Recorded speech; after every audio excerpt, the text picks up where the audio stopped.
Okay, a statement coming in from the United States President. US President Joe Biden has said after a summit with the Chinese Premier Xi Jinping that he still considers the Chinese president a dictator. This comment sparking controversy.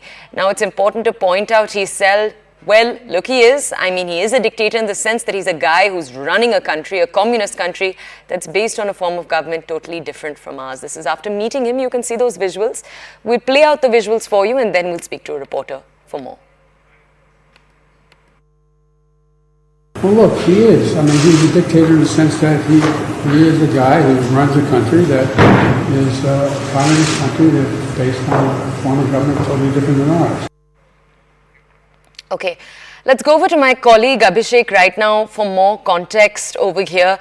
Abhishek, we know the primary reason that Joe Biden met Xi Jinping was to repair the relationship, the low point that China and the United States have seen with each other over the last few months. Now, it was after the meeting that a reporter actually very pointedly asked the US president, do you still refer to President Xi Jinping as a dictator? Because Biden has done this before. And he doubled down, he once again made that comment. Can you tell our audiences, Abhishek, what is the American logic here in putting in this effort towards repairing, but also still referring to him as a dictator, which is something we know China itself is opposed to? What is the US is balancing the line here?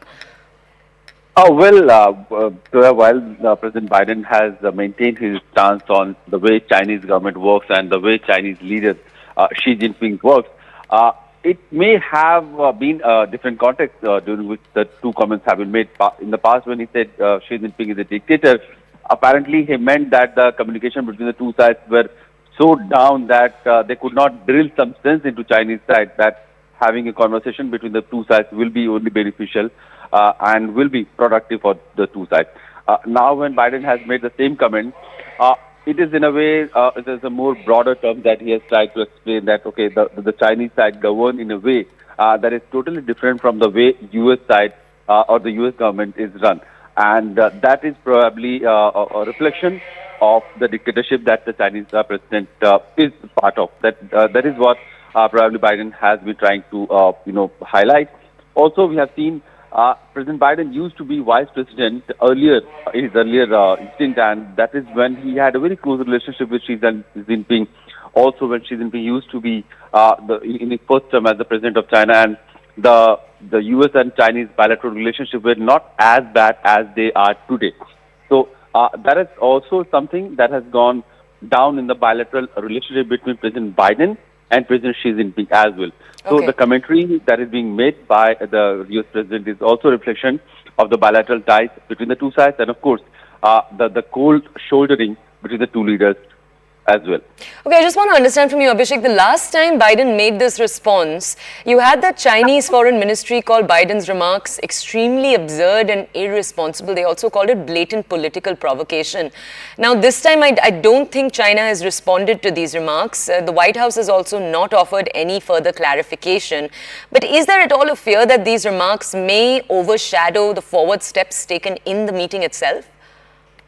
Unlike last time, this time Biden has tried to put the sentence in a context where he has said that the entire way he is trying to explain Chinese side as a dictator government is because of the way they are ruled.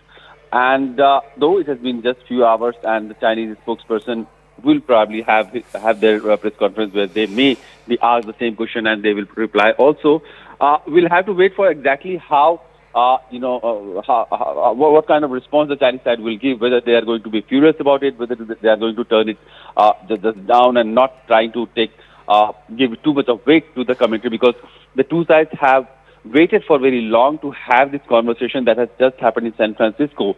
And this is only the second time that the Biden and Xi Jinping, they have been able to meet in person and discuss the various pending issues, from strategic interest to geopolitical issues, regional and global cooperation, Taiwan Strait, also the economic and trade aspect of the bilateral relationship. So they would not like this entire 4 or 5 hours of discussion to be, soured and to be brought down to just one sentence that the Biden has said, and they would rather focus on more broader terms and the engagements that the two leaders have had, and they discuss on the various issues. Okay, I'll actually ask you to stay with us, Abhishek. I'm very quickly going to walk our audiences through some key takeaways from this meeting.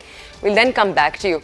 Okay, the takeaways we're going to be focusing on the screen behind me right now are largely takeaways for the United States. So, A, it's underscored the importance of a free and open Indo-Pacific. Remember, this affects India, the Indo-Pacific region.